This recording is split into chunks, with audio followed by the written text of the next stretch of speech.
أعوذ بالله من الشيطان الرجيم. بسم الله الرحمن الرحيم. الرحمن علم القرآن، خلق الإنسان علمه البيان. الشمس والقمر بحسبان، والنجم والشجر يسجدان. والسماء رفعها ووضع الميزان، ألا تطغوا في الميزان، فأقيموا الوزن بالقسط ولا تخسروا الميزان.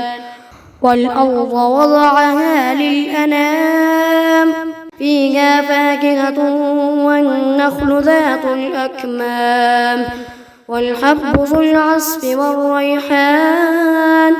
فبأي آلاء ربكما تكذبان؟ خلق الإنسان من صلصال كالفخار، وخلق الجان من مارج من نار. فبأي آلاء ربكما تكذبان؟ رب المشرقين ورب المغربين. فبأي آلاء ربكما تكذبان؟ مرج البحرين يلتقيان، بينهما برزخ لا يبغيان. فبأي آلاء ربكما تكذبان؟ يخرج منهما اللؤلؤ والمرجان. فبأي آلاء ربكما تكذبان؟ وله الجوار المنشآت في البحر كالأعلام. فبأي آلاء ربكما تكذبان؟ كل من عليها فان، ويبقى وجه ربك ذو الجلال والإكرام. فبأي آلاء ربكما تكذبان؟ يسأله من في السماوات والأرض، كل يوم هو في شأن. فبأي آلاء ربكما تكذبان؟ سنفرغ لكم أيها الثقلان. فبأي آلاء ربكما تكذبان؟ يا معشر الجن والإنس إن استطعتم أن تنفذوا من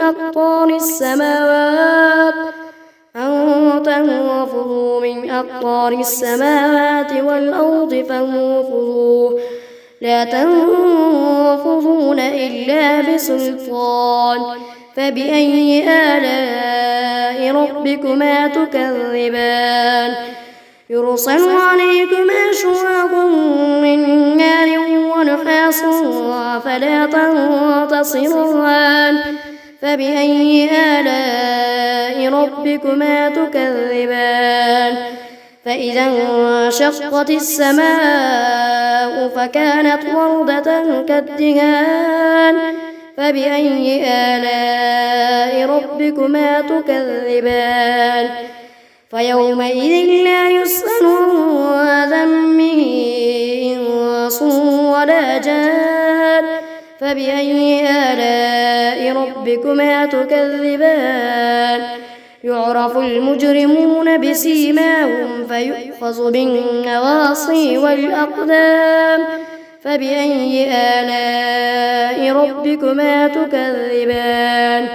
هذه جهنم التي يكذب بها المجرمون، يطوفون بينها وبين حميم آن. فبأي آلاء ربكما تكذبان؟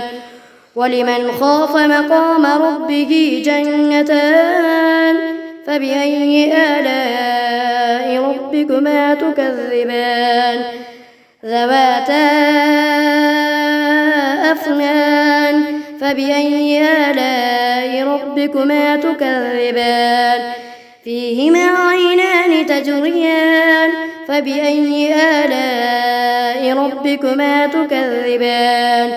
فيهما من كل فاكهة زوجان فبأي آلاء ربكما تكذبان متكئين على فرش بطائنها من استبرق وجنى الجنتين دان فبأي آلاء ربكما تكذبان فيهن قاصرات الطرف لم يطمثهن إنس قبلهم ولا جان فبأي آلاء ربكما تكذبان كأنهن الياقوت والمرجان فبأي آلاء ربكما تكذبان هل جزاء الإحسان إلا الإحسان فبأي آلاء ربكما تكذبان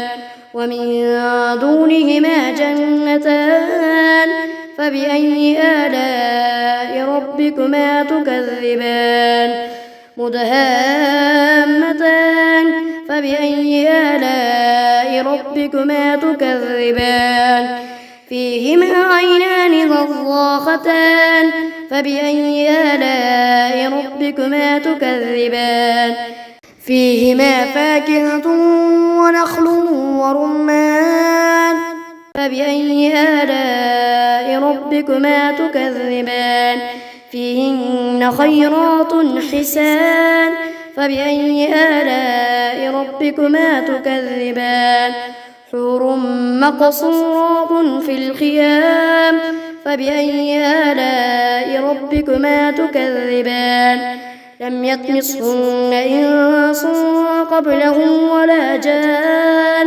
فبأي آلاء ربكما تكذبان متكئين على رفرف خضر وعبقري حسان فبأي آلاء ربكما تكذبان تبارك اسم ربك ذي الجلال والإكرام.